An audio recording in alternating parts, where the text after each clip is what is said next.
Merci à toutes et à tous de nous rejoindre. Je vois qu'il y a du monde de partout dans le monde. C'est ce qui fait un peu, c'est ce qui fait même beaucoup la richesse de notre métier, c'est qu'on est dans le monde entier. Donc, ça fait plaisir de vous retrouver aujourd'hui pour cette rencontre virtuelle FLE. Alors, j'imagine que certains sont déjà enseignants de FLE à des enfants, d'autres peut-être pas encore. Je vais essayer aujourd'hui de vous donner des stratégies, des pratiques concrètes pour enseigner la production orale avec des enfants, parce que c'est souvent une compétence qui est parfois difficile à travailler, surtout avec les plus petits. Alors, de quoi nous allons parler aujourd'hui? On va parler de la production orale en classe de FLE. Je vais opposer la théorie et la pratique. On va identifier les blocages que vous pourriez avoir avec vos jeunes élèves en classe de FLE. Et ensuite, je vais aller droit dans le vif du sujet et je vais vous donner 10 astuces concrètes pour faire parler les enfants, des activités pratiques que moi, j'ai utilisées dans mes classes, des activités parfois que j'ai glanées chez des collègues. Je les mentionnerai hein, quand ce sera le cas. Donc vraiment du pratico-pratique aujourd'hui. Il y a sûrement des choses que vous faites déjà en classe. Aujourd'hui, on ne peut pas vraiment échanger sur ce que vous faites. C'est plutôt moi qui veux vous donner du contenu. Mais évidemment, vous faites déjà des choses magnifiques en classe, j'en suis persuadée. J'espère que vous trouverez encore plus d'astuces et d'activités pratiques que vous pourrez utiliser dès demain dans vos classes. Et on terminera par l'évaluation de la production orale des enfants, comment on peut évaluer cette production orale. Alors, la théorie contre la pratique de la production PO, hein, production orale en classe avec des petits.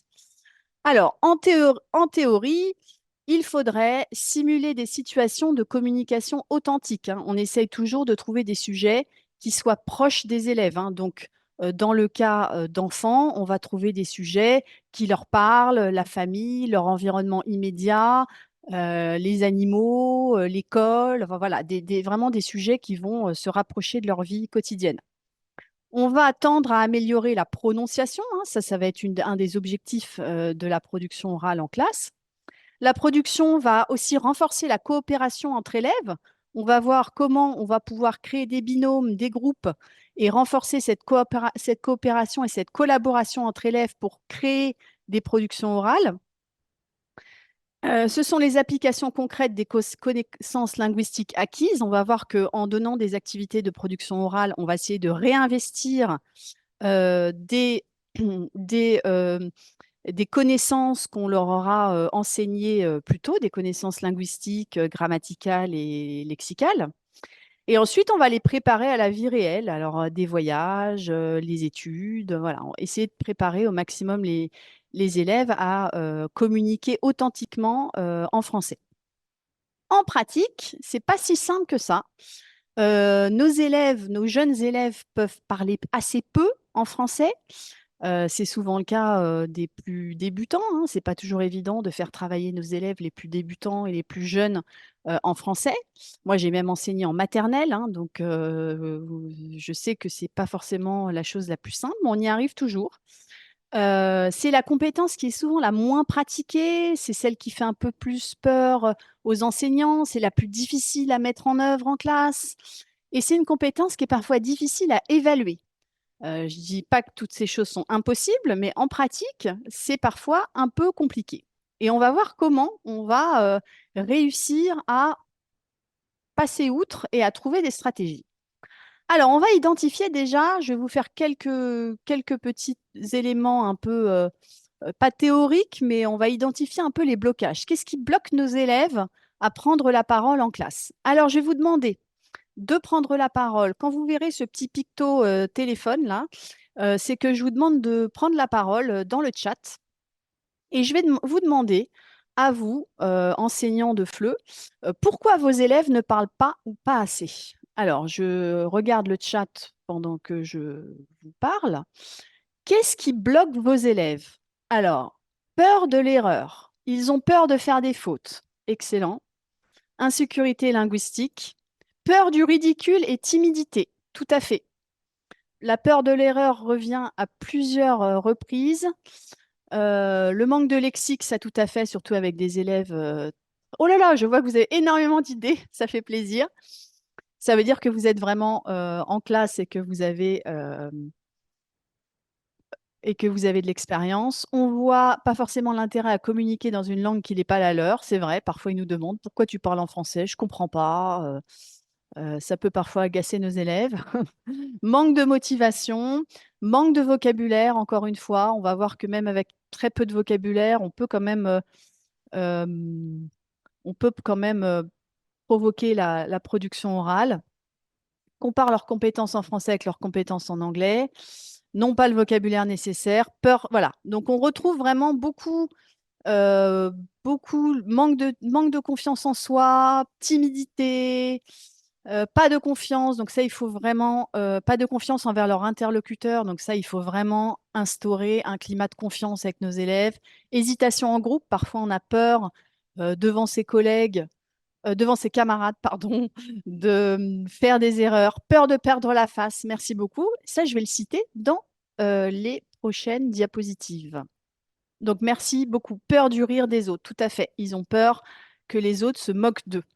Mais on va voir que finalement, comme le dit Samia, le peur du rire des autres ou la stigmatisation, on va pouvoir les contrer, puisque finalement, quand tous les élèves vont devoir passer en présentation orale ou quand tous les élèves vont devoir présenter leur petite production, finalement, il y a une réciprocité. Et on n'a pas intérêt à rire des autres quand nous-mêmes, on va devoir présenter oralement. Donc tout ça, ça va s'auto-réguler en fait. Et les élèves vont se prendre au jeu normalement et être de plus en plus à l'aise. Alors, pourquoi identifier les blocages? Donc, premier problème, je suis nul, je n'y arrive pas. Ça, c'est ce que peuvent dire les élèves. Donc ça révèle une mauvaise estime de soi. Qu'est-ce qu'on va pouvoir faire? Déjà, on va proposer des tâches extrêmement simples, hein. Là, je vous parle surtout d'enfants aujourd'hui entre 6 et 11 ans, hein. On va essayer de leur proposer des tâches très simples, très proches d'eux, comme je vous le disais. On va intégrer de la progressivité dans les tâches. On va présenter la tâche et ensuite on va demander des productions contrôlées, guidées et ensuite libres, mais progressivement. C'est-à-dire que moi, par exemple, quand je donne une production, je vais vous montrer hein, dans d'autres diapositives, quand je leur demande par exemple de créer un dialogue, je leur donne une petite feuille avec des questions qui vont leur permettre d'orienter leur dialogue. Je vais leur donner des éléments de langage qui vont permettre de produire le dialogue. C'est-à-dire que la production est contrôlée, elle est guidée en fait. On ne va pas les lâcher juste avec une consigne dans la nature sans aucun guide. Une autre manière de les guider, c'est de leur donner, je vais en parler aussi, une checklist, c'est-à-dire une petite liste avec des éléments qu'ils vont devoir remplir. Par exemple, utiliser le vocabulaire des vêtements. Ils vont pouvoir cocher quand ils auront bien utilisé le vocabulaire des vêtements. Utiliser telle structure grammaticale. Ils vont pouvoir cocher quand ils l'ont bien fait. Euh, j'ai une prononciation correcte, ils vont pouvoir le cocher, etc. Donc, c'est-à-dire les guider avec une checklist hein, qui va leur permettre de savoir s'ils ont bien rempli tous les critères de la tâche. Ça, je vais vous en reparler. Ensuite, il faut instaurer un climat de confiance vraiment bienveillant. Ils font toujours être très bienveillants. On va voir comment dans la notation et l'évaluation, on peut faire preuve de bienveillance avec les élèves. Je vais vous montrer notamment un exemple que moi je faisais en classe qui vient des anglo-saxons, qui s'appelle Two Stars and a Wish, où on met en valeur vraiment les qualités d'une production et on leur propose une perspective d'amélioration. Ensuite, l'évaluation, au moment où les élèves vont passer devant vous ou vont vous proposer leur petite production orale, on va éviter de leur couper la parole quand c'est de la production orale en continu, on va prendre des notes, on ne va pas systématiquement corriger toutes les erreurs, on va plutôt se concentrer sur les objectifs de la leçon. On va aussi favoriser tout ce qui est auto et coévaluation, ça je vais vous en parler en fin de webinaire si j'ai le temps. Euh, Parce que ce sont des méthodes d'évaluation qui vont améliorer la bienveillance et améliorer l'estime de soi. On va aussi beaucoup les faire travailler en binôme. C'est un levier, hein, le travail en binôme ou en groupe, hein, ça va être un levier de la motivation de nos élèves et je vais vous en reparler aussi bientôt. Ensuite, deuxième problème, j'ai honte, je suis trop timide. Donc là, je l'ai retrouvé aussi dans tous vos messages dans le chat. Ça, c'est la timidité. Les élèves ont peur de perdre la face. Donc, qu'est-ce qu'on va faire? On va proposer régulièrement des tâches de production orale. Il faut leur proposer le plus régulièrement possible des tâches. On va voir qu'on va pouvoir leur proposer des rituels, essayer de leur proposer de la production orale à chaque séquence, de plusieurs manières. Moi, par exemple, ce que je faisais en classe, c'est que j'allais travailler sur un objectif pédagogique et je faisais plusieurs îlots, hein, plusieurs tables avec des groupes, et chaque table allait travailler sur une compétence. Donc, ils étaient obligés de travailler sur la compétence orale, hein, sur la production orale à un moment donné. Chaque élève avait une tâche bien définie et je faisais tourner les groupes. Ensuite, leur expliquer qu'il y a un cercle vertueux des présentations. Évidemment, à force de présenter, on est de plus en plus à l'aise. C'est ce que font par exemple les Américains, parce que j'ai travaillé dans le système américain. Ils présentent beaucoup. Il y a beaucoup de présentations dans le système américain et dans tous les domaines, ce qui permet aux élèves de pratiquer et d'être de plus en plus à l'aise. Et c'est le même principe pour moi, par exemple, qui présente des webinaires. À force d'en présenter, ben, je suis de plus en plus à l'aise, mais les premières fois, j'étais tétanisée complètement. Donc, c'est le même principe. C'est un cercle vertueux et tout le monde y passe. Donc, si tout le monde y passe, il n'y a pas de raison de rire des autres ou de se moquer. Il n'y a aucune raison. Ensuite, on va les faire travailler, donc je vous disais, en binôme et en petits groupes. Ça va leur éviter de perdre la face et de se sentir timide parce qu'ils vont travailler avec des camarades. On va aussi utiliser des outils numériques. Ils vont pouvoir un peu se cacher derrière l'outil numérique pour faire la production orale. Et ça, je vais vous expliquer comment on va créer des petits dessins animés, des petites choses comme ça. Pour les faire, je reviens sur le travail en binôme et en petits groupes. Je voulais quand même faire vous faire une petite parenthèse là-dessus. Comment je vais faire pour créer des binômes ou des petits groupes, parce qu'on a tendance on va laisser les élèves faire eux-mêmes leurs binômes ou faire eux-mêmes leurs petits groupes et ils vont toujours se retrouver avec les mêmes élèves, ça va être déséquilibré, etc., etc. Il y a plusieurs astuces pour créer des binômes et des petits groupes. Moi, j'utilise par exemple les cartes de couleurs. On donne à chaque élève une carte de couleur différente à leur arrivée en classe et ils doivent trouver leur binôme avec la même couleur en entrant dans la classe. On peut leur faire un puzzle. Ils ont une pièce de puzzle. Donc moi, j'utilise par exemple des petits jeux comme ça que je prends. Je ne sais pas si vous voyez, parce que je ne me vois plus moi sur la caméra. J'utilise des petits jeux comme ça, des puzzles duo de Djeko, qui sont pour ma fille de 2 ans, mais que j'utilise en classe de FLE parce qu'ils sont excellents. Celui-là, c'est pour les contraires. Donc par exemple, je prends des petites pièces de puzzle sur les contraires et ah, on ne voit pas la boîte. Zut. Alors, je me vois plus. C'est ça le problème. Là, je sais pas si vous voyez. Ah, personne ne voit. Euh, je ne me vois pas sur l'écran. C'est pour ça. On voit un peu. Oup, je le mets là. On voit maintenant. C'est parce que je le mets devant. Voilà. Il faut enlever les. Ah oui, c'est parce qu'il y a un effet. Oui, donc ce sont des petites boîtes Gecko où on a des puzzles duo où il faut associer. Et par exemple, ce jeu s'appelle Les contraires et on a des contraires à opposer. Donc, par exemple, quand je veux créer, je peux déjà faire jouer mes élèves en classe avec ce jeu, mais en plus, quand je veux créer des binômes, bah, je vais donner une carte à chaque élève et ils vont devoir reconstituer leur binôme. Donc là, j'ai en haut, en bas. Donc, si j'ai la carte en haut, il va falloir que je retrouve le en bas et ça va me permettre de créer un binôme. Donc ça, c'est assez rigolo. Je vois que Virginie nous met aussi des jeux rigolos de Gecko. Super, merci Virginie. Virginie qui est mon éditrice, qui est dans le chat aussi. Merci Virginie. On a aussi les animaux. On peut faire associer des animaux. Donc là, pareil, j'ai une boîte de jeux de ma fille où il faut trouver les bébés et les mamans. Donc pareil, je donne à mes élèves une maman ou un bébé et ils doivent retrouver la carte associée. Donc ça, c'est des petites idées rigolotes pour créer des binômes ou créer des groupes. On peut aussi faire ça avec des cartes à jouer toutes bêtes, hein. Si j'ai l'as de carreau, bah, va falloir que je trouve l'as de la même couleur, l'as de cœur, et ce sera mon binôme. Donc voilà des petites idées rapides, hein. Je ne voulais pas passer trop de temps dessus, mais petites idées sympas pour créer des binômes et pas toujours refaire les mêmes groupes. Il y a aussi des logiciels en ligne, groupe Creator ou Group Generator en anglais, qui permettent de créer des groupes de manière aléatoire. Ensuite, troisième problème, je n'ai pas le temps de les faire parler, j'ai un trop grand groupe, je ne peux pas les faire parler. Alors ça, c'était mon problème que j'avais à Dubaï, parce que j'avais des groupes parfois de 26 élèves. J'imagine que certains d'entre vous ont encore plus d'élèves.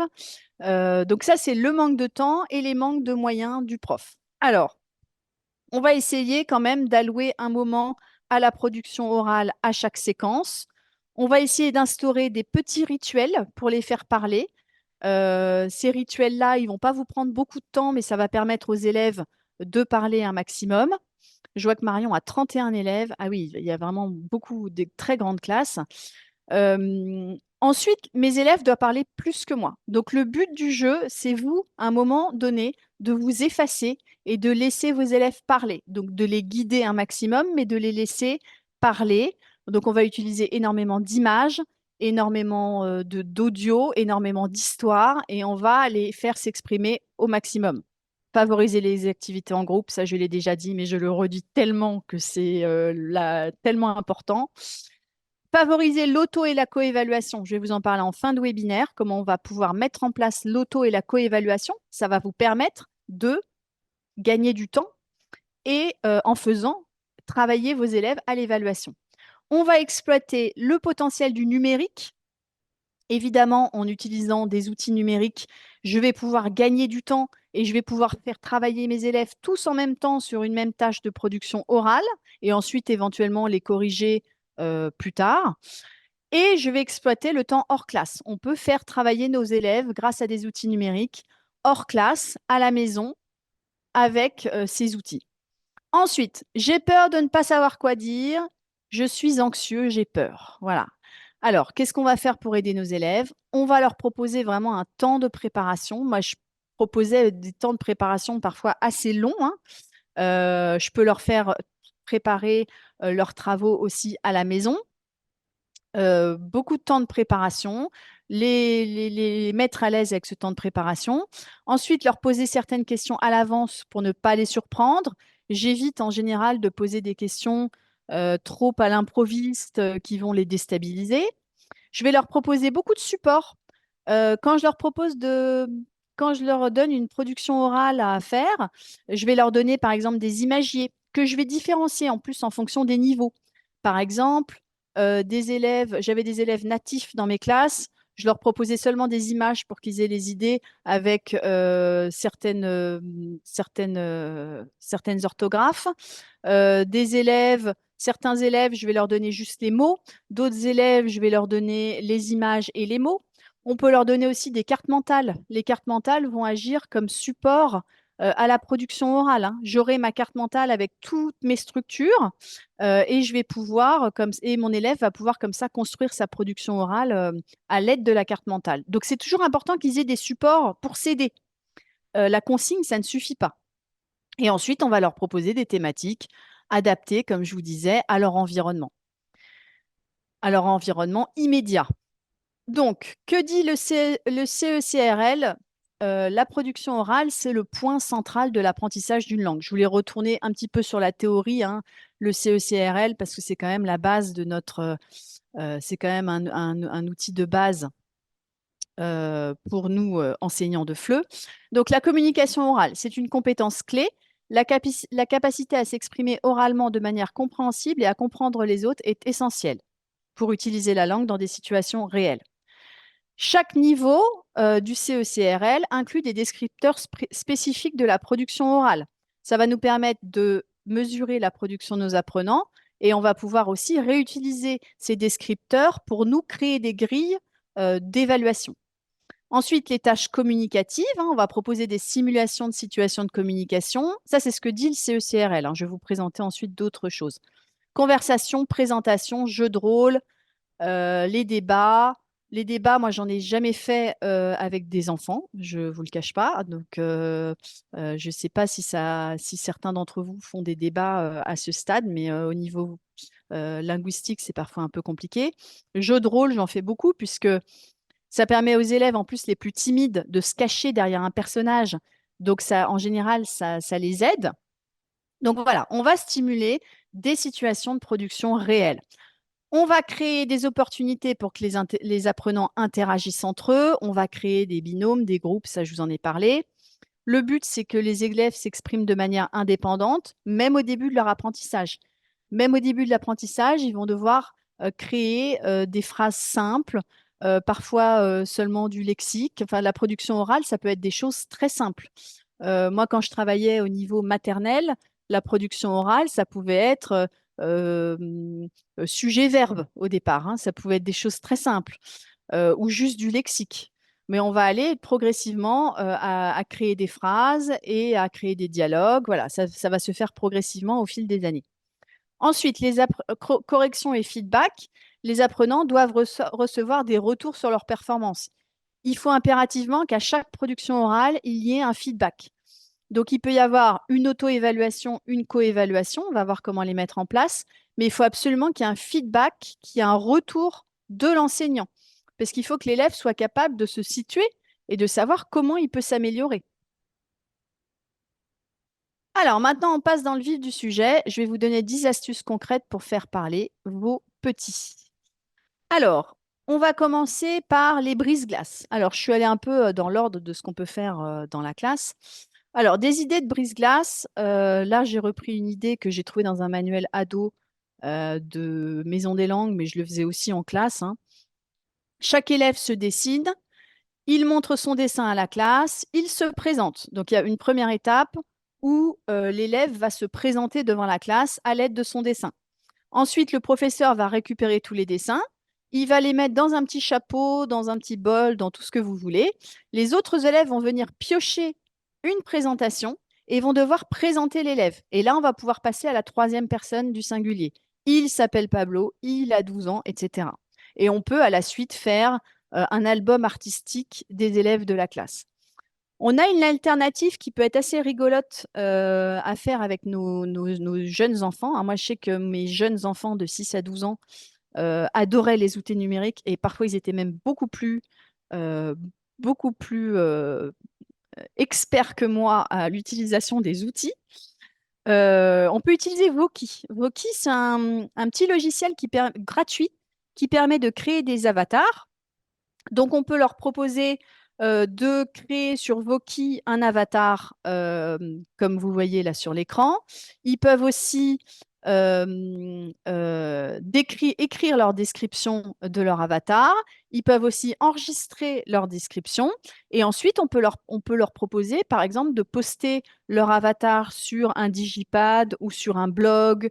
Moi, j'avais Siso, j'utilisais Siso, c'est un outil qui permet de créer des portfolios. On peut leur permettre de, voilà, on peut diffuser par exemple les vidéos sans le son et les autres élèves doivent deviner de quoi il s'agit. Il y a une autre idée de brise-glace que j'avais trouvée chez une collègue à réaliser en début d'année avec des élèves d'un niveau quand même un peu plus avancé, peut-être A2, sur un Padlet ou sur un digipad. On peut proposer aux élèves de poster un selfie ou un avatar qu'ils auront créé avec Voki, par exemple, et lister deux vérités et un mensonge. Et là, mais ça peut être des choses très simples, hein. Les vérités, ça peut être j'ai 12 ans, j'ai un chien, je suis brun. Ça peut être des choses extrêmement simples si on a traité de la description physique, par exemple. Et ensuite, les autres élèves doivent deviner si c'est un mensonge ou une vérité. On a aussi des exemples de brise-glace qui peuvent être adaptés. Là, je reprends ce brise-glace de Capsure. Donc, c'est un qui est où les élèves vont devoir prendre des photos avec des expressions. Donc, on va travailler le verbe être avec les sentiments, les expressions. Et on va travailler aussi le verbe avoir avec les objets. Donc, les élèves, par exemple, vont se prendre en photo. Ils vont découper et coller leur tête sur une feuille, dessiner un corps, se dessiner un objet. Et là, on va jouer au jeu qui est-ce. Donc, les élèves vont venir au tableau et vont dire il a un sac, non, il n'a pas de sac. Il a un sac, il a un ballon, oui, il a un ballon, il a les cheveux bruns, oui, etc., etc. Et on va pouvoir comme ça travailler la troisième personne du singulier, le verbe être et le verbe avoir. Tout ça en faisant une petite activité de brise-glace pour que les élèves apprennent un peu à se connaître. Là, comme vous voyez sur la droite de l'écran, sur toutes les missions bricolo de Capsure, vous avez toute l'explication dans le guide pédagogique de l'enseignant. Donc, vous avez tout clé en main. Alors, on va instaurer aussi des rituels. Par exemple, là, j'ai pris cette idée d'Anne Mokaer, qui est une collègue qui a fait un atelier qui s'appelle 1, 2, 3, parler dans Les Fabuleuses du FLE. Elle a proposé ça pour les adultes, mais moi, je pense qu'on peut faire cette activité aussi pour les enfants. On va créer une sorte de mur de questions. Alors, ça peut être un mur physique ou un mur virtuel, hein. Ça peut être les questions au tableau, ça peut être les questions sur un Padlet, ça peut être les questions qu'on plie et qu'on met dans un petit chapeau. Et là, on va poser des questions extrêmement simples. On va demander aux élèves de venir piocher une question et répondre. Ça va permettre de leur faire parler d'eux, de faciliter la parole. Donc ça, par exemple, ce petit rituel-là, vous pouvez le faire une fois par semaine. Par exemple, tous les vendredis, on va piocher des questions et répondre à des questions. Ça peut être les mêmes questions que vous reprenez d'une semaine sur l'autre, vu que ce ne sera pas le même élève qui répondra aux mêmes questions. Vous pouvez faire aussi ces petites questions sur un Padlet et les élèves vous répondent à l'oral avec Vocaroo. Vocaroo, c'est un petit logiciel qui permet de s'enregistrer, de télécharger sa production orale et de la poster. Alors, soit vous l'envoyez par mail, soit là, la poster sur un Padlet ou Digipad, hein. Digipad, c'est la version gratuite et open source de Padlet qui est une très, très bonne version. Donc, vous pouvez comme ça leur faire poser des petites questions rituelles, la question du jour. Ensuite, j'ai un jeu dans les rituels qui permet de réviser le vocabulaire vu en classe. Donc, par exemple, je vais préparer une liste de vocabulaire que j'ai déjà vu en classe, hein, une vingtaine de mots. Je vais faire deux équipes. Je vais mettre deux chaises dos au tableau et je vais faire asseoir un membre de chaque équipe dos au tableau. Donc, j'ai deux chaises, deux élèves dos au tableau et je vais écrire un mot au tableau. Par exemple, je vais écrire le mot tomate. Et là, les camarades de l'équipe vont devoir faire deviner à l'élève qui est dos au tableau ce mot. Donc, ils vont devoir utiliser, alors dire, je sais pas, c'est un légume, c'est rouge, etc., etc. Et on va faire tourner les élèves pour que tout le monde joue. C'est le principe du time's up, en fait, hein. Ensuite, on peut utiliser, donc on va faire deviner ces 20 mots hein, qu'on aura déjà vus, c'est une révision, c'est un rituel. On peut faire ça avec un mime, on peut aussi mimer, on peut aussi donner juste un mot, hein, dire, je sais pas, rouge ou légumes, et faire deviner le mot comme ça. Ensuite, troisième petite astuce, on va les faire interagir avec une mascotte. Alors, la mascotte, ça marche bien, ça marche même avec des élèves d'un certain âge. Moi, j'ai ma petite mascotte ici, je ne sais pas si vous la voyez, c'est mon petit Gaston. Gaston le pigeon, c'est la mascotte de Capsure. C'est un petit pigeon très rigolo qui accompagne la famille Cousteau dans le monde entier. Donc, j'ai aussi une girafe, j'ai aussi tout, une grenouille, j'ai Nounouille la grenouille, j'ai un peu plein de choses. J'ai tout, une girafe, une vache, enfin, j'ai un coffre rempli de mascottes. Mais Gaston a beaucoup de succès, hein. C'est celui qui a le plus de succès. Donc, cette mascotte, les enfants vont lui enseigner le français. C'est le but. Euh, c'est une mascotte qui parle assez mal et on va l'aider à parler, par exemple. On peut aussi demander à la mascotte de donner des consignes aux élèves. On peut faire jouer au Gaston Haddy. Au lieu de faire un Jacques Haddy, bah, ça va être un Gaston Haddy. Et on peut aussi changer les consignes de plein de jeux très connus en incluant Gaston ou une autre mascotte. Euh, la mascotte va m'aider à choisir des supports. Donc, par exemple, j'ai une boîte à livres et j'ai une boîte à chansons. Et la mascotte va aller choisir une chanson, va aller choisir un livre, etc., etc. On peut corriger la mascotte. Par exemple, la mascotte me dit des grosses bêtises. La mascotte me dit euh, ce feutre est vert. Mais non, Gaston, ce feutre est orange. Donc voilà, les élèves vont corriger la mascotte qui dit parfois n'importe quoi. Ensuite, on va intégrer la mascotte aux jeux et aux activités. Là, j'ai une activité, je ne sais pas si vous voyez bien, parce que moi, je ne me vois pas. C'est dans Capsure 2. On a des activités avec Gaston. Donc là, on a par exemple une activité où on va demander aux élèves de bricoler, de créer une ville. Et ensuite, on va travailler les directions, les itinéraires, les prépositions de localisation aussi. Et on va donner un itinéraire à Gaston pour qu'il retrouve son cookie. Donc voilà, avec Capsure, on peut intégrer la mascotte, mais on peut le faire aussi en classe. Ensuite, je proposais à mes élèves d'emmener la mascotte à la maison pour un week-end. Par exemple, par exemple, quand je veux travailler sur la routine quotidienne, les élèves vont prendre des photos de Gaston qui se lève, qui prend son petit déjeuner, qui s'habille, qui se brosse les dents, et on va pouvoir comme ça retravailler, par exemple, hein, la routine quotidienne avec nos élèves grâce à Gaston quand ils vont rentrer en classe. Donc, ils vont pouvoir proposer un petit roman photo avec Gaston. C'est toujours sympa, et ils sont très fiers d'emmener la mascotte en classe. Ensuite, euh, très important, avec des enfants, on va utiliser le pouvoir des images. Donc, il y a des jeux très simples que vous connaissez sûrement. Forcément, là, dans tout ce que je vais vous présenter, vous en connaissez certains. On va utiliser des flashcards. Donc là, je vous ai mis en capture d'écran des flashcards de capture qu'on retrouve sur l'espace virtuel. Donc, il y a des flashcards avec seulement les images, des flashcards avec les mots. Donc, on peut très bien imaginer un memory en associant les images aux mots. On va pouvoir faire un jeu de Kim. Donc, je vais utiliser les images au tableau, je vais les afficher et je vais cacher une image et les élèves vont devoir découvrir. On peut jouer à l'intrus. Je vais coller 3-4 images côte à côte au tableau. Par exemple, je vais coller un lion, un éléphant, un gorille et une tomate. J'aime bien les tomates aujourd'hui. Les enfants doivent trouver l'intrus et expliquer pourquoi. Pourquoi la tomate? Parce que c'est un légume ou un fruit. Ensuite, on va pouvoir jouer aux devinettes. Je vais diviser la classe en groupes de 3 à 4 élèves. En s'assurant que les autres ne voient pas, je vais donner une carte image à chaque groupe et je vais expliquer aux enfants qu'ils doivent mimer leur carte image.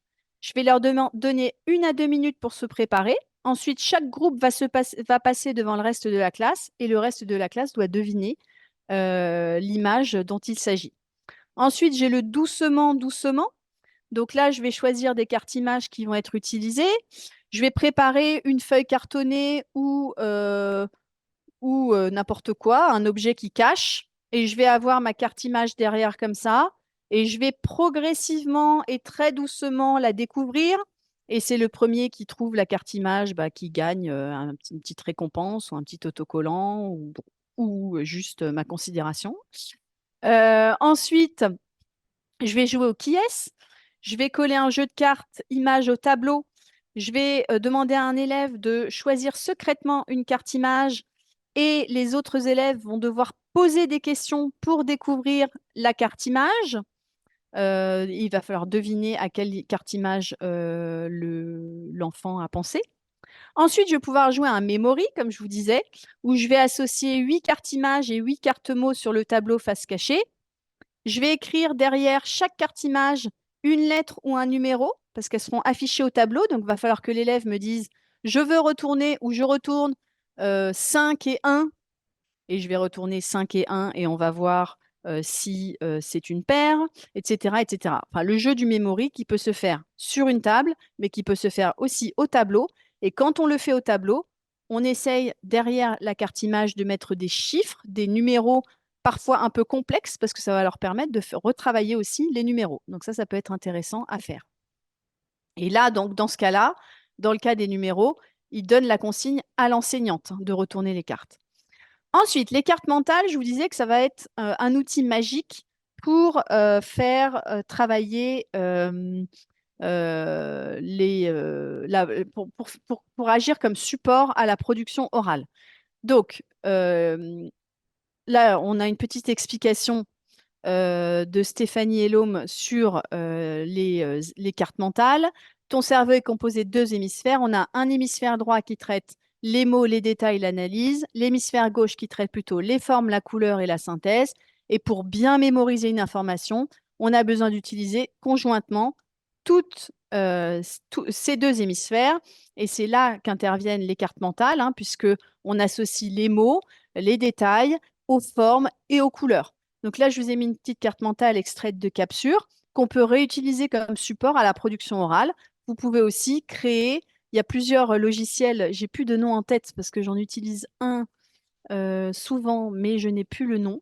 Enfin, il y en a plusieurs qui sont gratuits, qui permettent de créer des cartes mentales comme ça, de manière gratuite, en support à vos élèves. Ensuite, on va continuer à utiliser le pouvoir des images. Le pouvoir des images, c'est aussi les posters. Les posters, ça va être Ah, Koggle. Merci, Sidad. Quelqu'un vient de me dire sur le chat Koggle. Ouais, ouais, j'utilise ou Google, je pense. Dans le chat, vous pouvez regarder. J'utilise beaucoup cette application pour créer des cartes mentales. C'est gratuit et c'est très bien. Et je leur fais même créer des cartes mentales eux-mêmes avec cet outil-là. Ensuite, quand j'ai un grand poster, et j'ai beaucoup de posters dans Capsure, je vais leur demander, premièrement, j'ai fermé les yeux, ouvrez les yeux. Donc, je vais leur proposer de fermer les yeux. Je vais couvrir une image du poster, ouvrez les yeux. Il va falloir deviner que j'ai couvert dans le poster. Ensuite, les numéros sur le poster. Le 1, c'est un lion. Alors, par exemple, je vais dire le 1, c'est un macaron. Et je vais demander à l'élève d'aller coller le 1 sur le macaron. Le 2, c'est un pigeon. Je vais leur demander d'aller coller le 2 sur le pigeon. Quand tous les chiffres sont collés, on dit les mots et les enfants disent les chiffres. Donc, je vais dire le mot ballon, ils vont devoir me dire c'est le numéro 2. Et inversement, je vais devoir dire numéro 2 et ils vont me dire c'est le ballon. Ça, ce sont des manières ça, c'est de la production orale, hein. C'est vraiment des manières de stimuler la production orale, même avec des élèves qui ont très peu de lexique, puisque c'est du lexique qu'ils auront vu avec vous. Et ça, c'est au niveau vraiment, cette image-là, elle est au niveau A1.1 de Capsure, donc c'est vraiment niveau débutant. Ensuite, on va faire un jeu de Kim. Je vais les mettre par équipe. Je vais leur donner une minute je vais cacher le poster et je vais leur donner une minute pour se souvenir de plus de choses possibles sur le poster. Et on va voir ensuite quelle équipe a retenu le plus de mots. Ensuite, je vais faire un jeu qui s'appelle J'espionne. Je vais en équipe leur dire trouver trois animaux. Trouver quelque chose qui commence par B. Trouver un objet rouge, trouver un objet bleu. Voilà, je vais leur donner des petites devinettes comme ça. Ils vont devoir deviner de quel objet il s'agit. Donc ça, pareil, ça va leur faire travailler la production orale sur du lexique, mais même prononcer des mots, c'est de la production orale, hein. Ensuite, vrai-faux. Donc là, on va travailler sur des phrases. Je vais leur dire le ballon est vert. Et si c'est vrai, ils vont se lever. Si c'est faux, ils vont mettre la main sur la tête. Et je vais leur poser plusieurs questions comme ça. Amélie est debout. Est-ce que c'est vrai? Est-ce que c'est faux? Si c'est vrai, je me lève. Si c'est faux, je mets la main sur la tête. Et ensuite, en 6, je vais leur encore poser des questions. Donc là, on va travailler sur les mots interrogatifs. Vous voyez, je vais crescendo, hein, du travail de vocabulaire jusqu'au travail sur les phrases et les questions. Là, je vais leur poser des questions sur l'image. Je vais piocher, par exemple, des mots interrogatifs et je vais leur poser des questions. Qui mange des macarons? Où est Gaston? Sur le ballon. Qui mange des macarons? Amélie. Avec qui? Avec sa famille. Pourquoi la maman mange de macarons? Parce qu'elle a faim. Voilà. Je vais travailler comme ça la production orale à partir d'une image. Alors, je vais vous demander ce que vous feriez à partir de ce poster. Est-ce que vous auriez des idées comment on pourrait travailler la production orale avec ce poster? Je rappelle que ce poster, il est offert aux enseignants qui adoptent Capsure et qu'il est aussi à la fin du manuel qui permet de localiser un peu où voyagent les cousteaux et de repérer un peu les pays avec des symboles, des objets, des animaux, toutes sortes de choses qui permettent où vivent les manchots, me dit Maude. On va pouvoir travailler sur les pays, les nationalités, décrire son pays idéal. Ah oui, j'y avais pas pensé, c'est pas mal. Ça peut être très intéressant. On va travailler sur les couleurs, les animaux. Quels animaux habitent en Afrique? Oui, très bien. Localiser les animaux selon les pays. Où aimerais-tu voyager? On va travailler sur les différentes cultures. Merci. Placer la famille en fonction des phrases. Je vais faire du ski et parler français. Voilà, on peut leur faire des petites devinettes. On peut parler du climat, de la météo.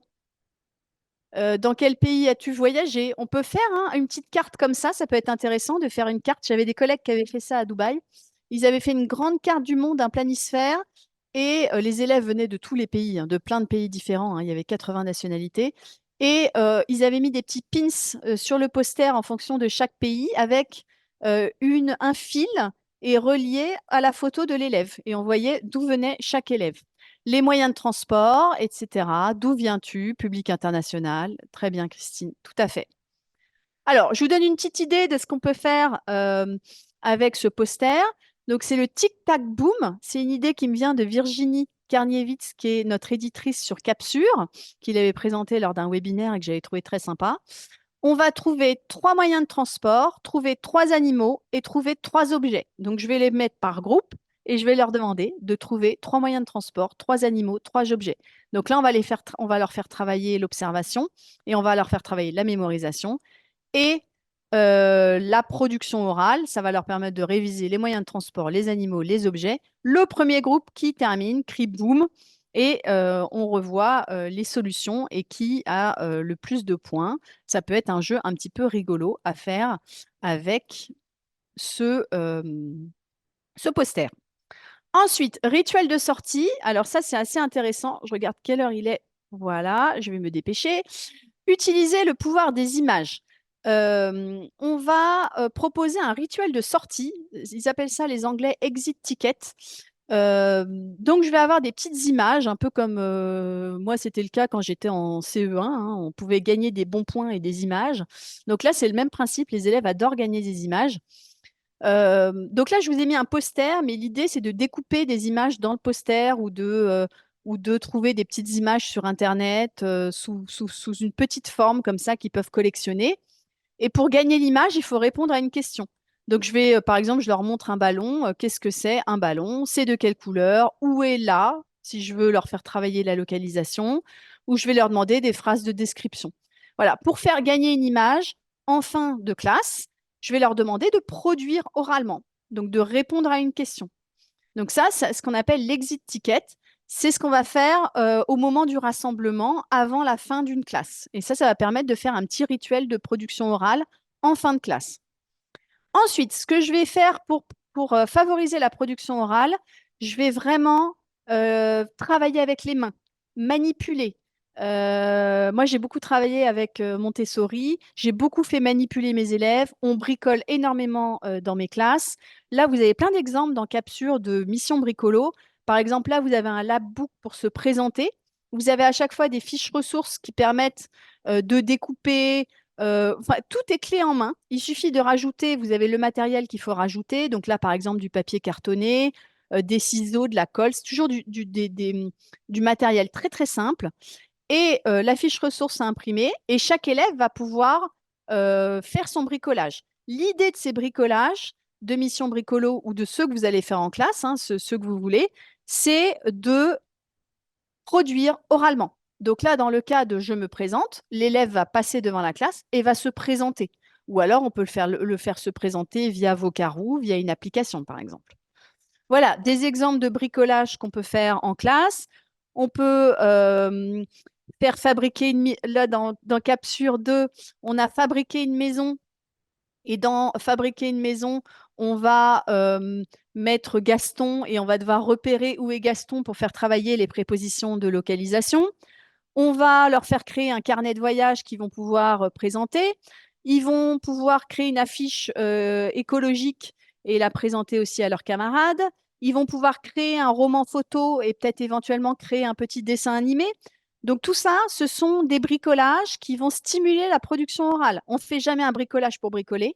Il y a toujours derrière une production orale. On va leur faire créer des quiz également, etc., etc. Alors, en sixième astuce, on va leur faire produire des dialogues. Donc ça, j'ai beaucoup fait, moi, dans mes classes, produire des dialogues. par exemple, dans un magasin de vêtements, chez le docteur, au restaurant. C'est un peu le grand classique du cours de FLE, produire des dialogues. On va préparer des dialogues par écrit à la maison ou en classe. Moi, je le faisais beaucoup en classe, hein. On va leur donner un support. Donc là, comme vous voyez sur la gauche, je leur donne un support avec des éléments pour guider la réflexion. Donc, je leur pose des questions dans le support pour leur permettre de comprendre ce qu'ils vont devoir intégrer dans leur production.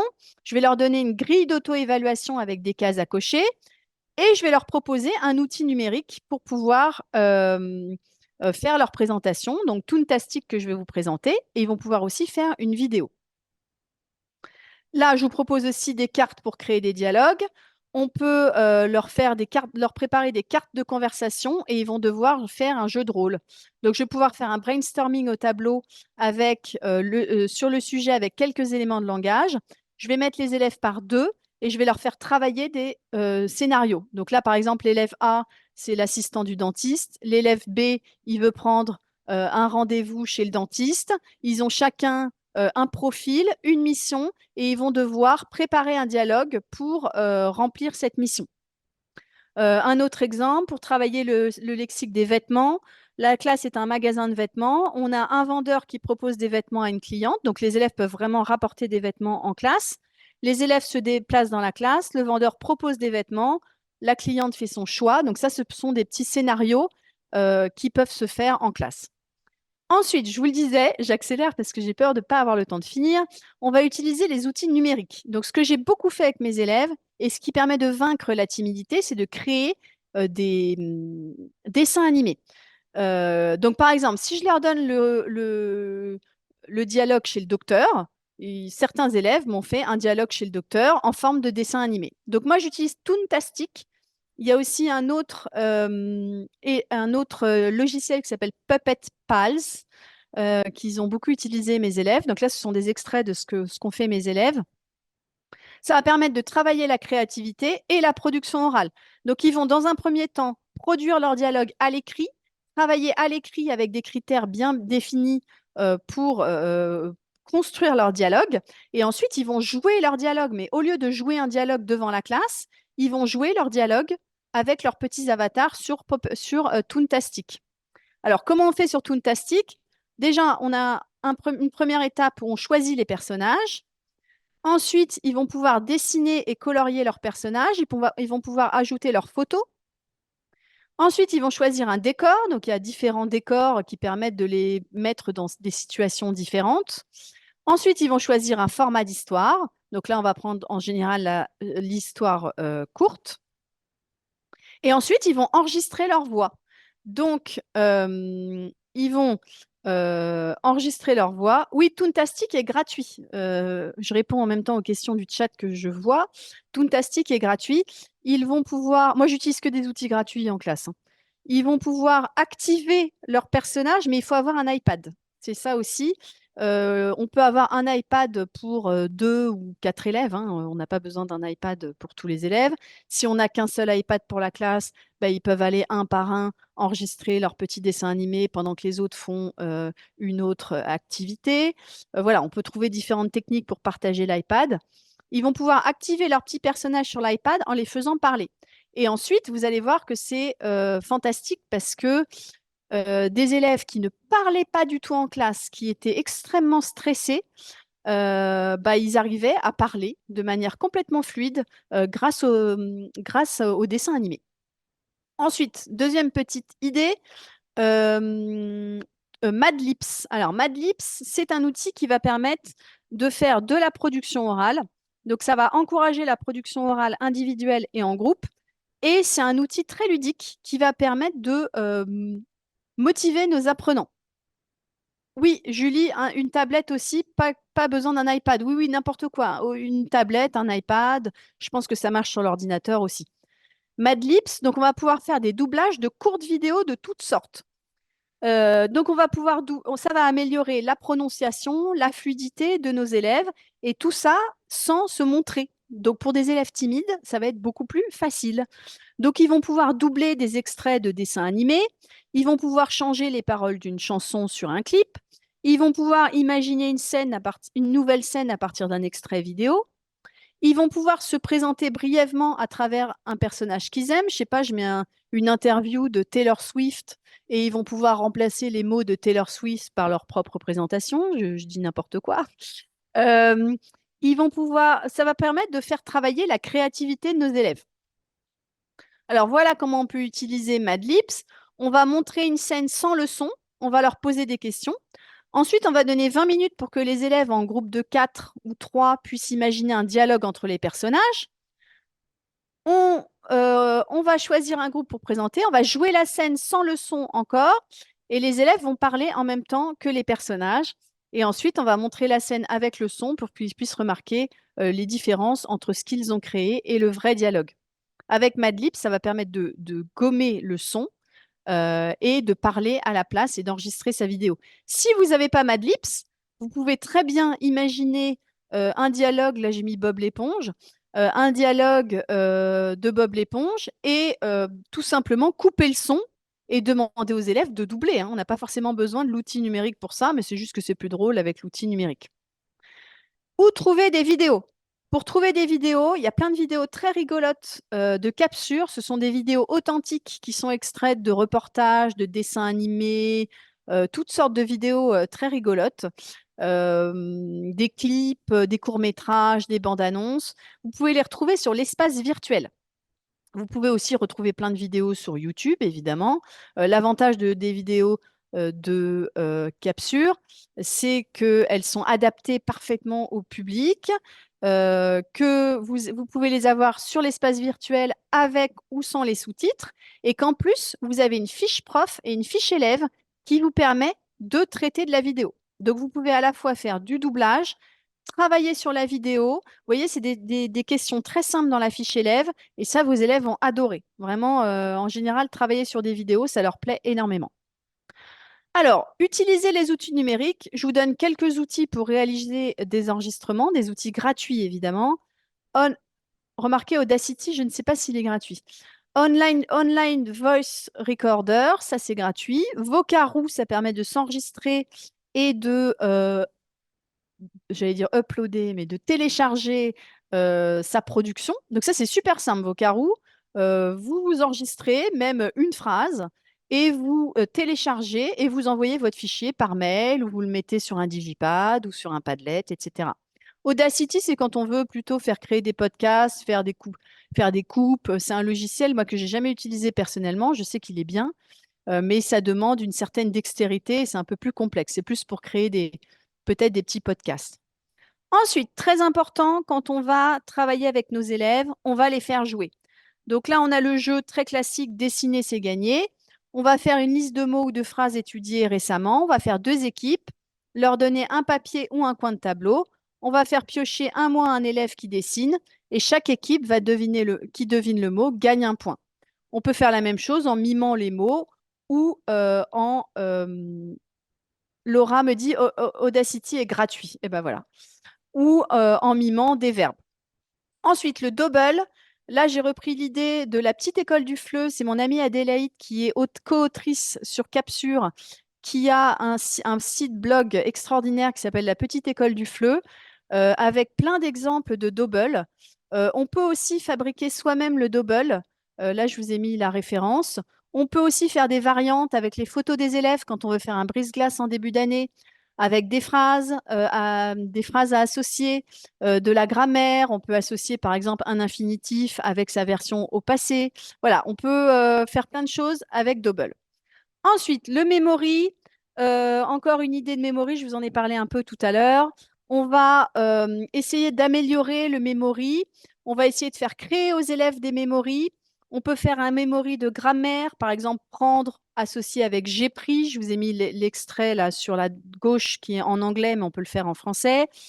On va, là, comme vous le voyez là sur l'écran en violet, on a des cartes de memory avec des images au dos et ils vont devoir nommer l'image pour pouvoir la retourner. On va pouvoir travailler sur les prépositions opposées, à gauche, à droite, sur la description physique, sur les adjectifs contraires, grand, petit. On va essayer de faire parler un maximum l'élève parce que souvent il ne parle pas beaucoup quand il fait du memory. Et là, on va essayer d'écrire quelque chose à l'arrière de la carte pour leur faire dire et comment retourner la carte. Donc, à l'arrière de la carte, je vais écrire des nombres un peu complexes et ils vont devoir me dire 86 pour pouvoir retourner la carte. Donc, ça va leur faire travailler doublement le langage. Quand ils auront retourné la carte, on peut aussi leur demander de créer des phrases. Ça peut être intéressant. Là, je vous montre des petits jeux dans Capsure. Dans le carnet de voyage, au début de chaque unité, on a une petite énigme à résoudre. Donc là, c'est un rébus. Par exemple, là, le rébus, c'est je vais à l'école à pied avec mes cousins. Voilà. Et ça a fait beaucoup rire les élèves. Ils adorent réaliser les petits rébus, les petites énigmes en début de séance. Ensuite, vous avez plein de jeux sur Capsure, plein de jeux qui sont inédits, hein. Ce ne sont pas forcément des jeux qui sont inspirés de jeux connus, mais parfois ce sont des jeux qu'on a créés spécialement pour la méthode. Donc voilà, on s'inspire de choses réelles. Là, par exemple, on a une météo massage. On va mettre les élèves par deux. Ton professeur montre une carte et tu dois dessiner la météo dans le dos de ta camarade et ta camarade doit deviner la météo. Ça, c'est une méthode un peu rigolote pour travailler la météo en classe de FLE. Ensuite, on va les faire chanter. Sur l'espace virtuel, vous avez tous les karaokés. Alors, j'ai pas le temps de vous passer le karaoké parce que j'ai pris du retard, mais vous avez tous les karaokés de la méthode. Donc, pour chaque unité, vous avez un karaoké qui est une chanson qui a été créée spécialement par une autrice-compositrice avec tous les éléments de langage de l'unité, tout le vocabulaire, la grammaire de l'unité, donc dans une chanson. Cette chanson, moi, mes élèves adoraient la chanter en karaoké. Donc, vous avez le karaoké sur l'espace virtuel. Et en plus de ça, dans le livre, dans le cahier d'activités, vous avez des petites activités par rapport à la chanson. Vous pouvez retrouver plein de chansons aussi sur TV5 Monde. Donc là, j'ai mis l'hymne de la vie Kids United. Il suffit de faire une recherche pour les élèves de 6 à 8 ans. Et là, vous allez retrouver tout plein de chansons adaptées avec une fiche pour le prof et une fiche pour l'élève. Et ça, c'est vraiment très bien. Ensuite, on va créer des sondages et des interviews. On va faire des groupes. On va pouvoir donner un sujet et les laisser choisir. Alors, les sondages, ils peuvent traiter des loisirs, de la télé, de la musique, des animaux, du recyclage, etc. On va pouvoir, comme ça, revoir les questions, les différents types de questions, poser des questions ouvertes et des questions fermées. Donc là, je vous ai mis un exemple. Combien de temps regardes-tu la télé tous les jours? Et ils vont devoir, comme ça, aller voir leurs camarades.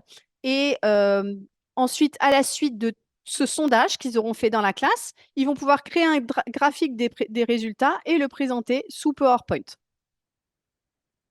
Ensuite, on va pouvoir mettre en place, dernière idée, un projet de télécollaboration. Donc, je vais leur proposer, par exemple, une correspondance. Il y a un site qui s'appelle eTwinning, c'est un site européen qui permet de trouver des classes avec qui on peut faire des correspondances. Donc, les élèves, par exemple, peuvent euh, par correspondance, partager des mails, partager des avatars avec leurs présentations, etc. Tout ce qu'on peut faire en correspondance. Je vous donne une dernière idée, parce que j'ai plus beaucoup de temps, c'est le time capsule. Le time capsule, c'est le principe d'un coffre-trésor. Les étudiants américains, ils font souvent ça. Ils se réunissent en fin d'année, ils mettent plein de choses importantes et symboliques dans une boîte, et ils vont réouvrir cette boîte 25 ans plus tard. Donc là, ce qu'on peut leur proposer de faire, c'est un time capsule en FLE. On va leur demander de réaliser une production écrite au présent. Donc, je m'appelle Léo, j'ai 10 ans, j'aime le tennis, je fais de la guitare, etc., etc. On va leur demander de réaliser une production au futur. Quand je serai grand, je voudrais être, je ne sais pas, architecte, jardinier. On va leur demander de faire, par exemple, un dessin qui représente une ville de futur. On peut leur proposer de mettre une clé USB. Ils vont mettre tout ça dans une boîte. Ça peut être aussi un rouleau de sopalin qu'on aura clos des deux côtés et on aura mis à l'intérieur les petits objets. Et ils vont réouvrir cette boîte. On va corriger évidemment avec eux et réouvrir cette boîte des années plus tard. Je regarde l'heure. Voilà, je fais très très vite. J'en ai pour une seconde. Je vous montre un exemple d'évaluation de la production orale dans Capsure. Donc, on a dans Capsure des évaluations et dans chaque évaluation, on a soit une production orale, soit une production écrite. Et vous avez une évaluation bienveillante, donc une évaluation avec des smileys. Vous avez aussi possibilité de trouver une évaluation avec des notes et ça permet à l'élève, ça permet d'évaluer les élèves à l'aide de critères. Attendez, je voulais juste revenir, voilà, je conclus. Quelques conseils pour faire passer mes jeunes élèves. Je fais en sorte que tout le monde parle, pas seulement les plus à l'aise. J'essaye de varier les activités, les vidéos, les supports, les jeux, les chansons, les bricolages. J'optimise le temps hors classe. J'essaye avec des outils numériques de leur donner des enregistrements à faire à la maison, par exemple avec Vocaroo, à poster sur un digipad ou sur un blog. Je récompense les élèves pour leur prise de parole. Je les valorise parce que c'est difficile de prendre la parole. Je change régulièrement les groupes et les binômes. Je vous ai donné plein de petites techniques pour faire des groupes et des binômes. Je leur donne beaucoup de jeux de rôle parce que c'est plus facile à mettre en place quand on prétend être quelqu'un d'autre. Et je n'ai pas peur d'essayer de nouvelles activités. Et merci à tous et merci Fanny pour vraiment cette présentation très riche, très intéressante et qui a réjoui nos participants aujourd'hui. Un Merci réel plaisir. beaucoup. Merci beaucoup. Merci à toi. Au revoir.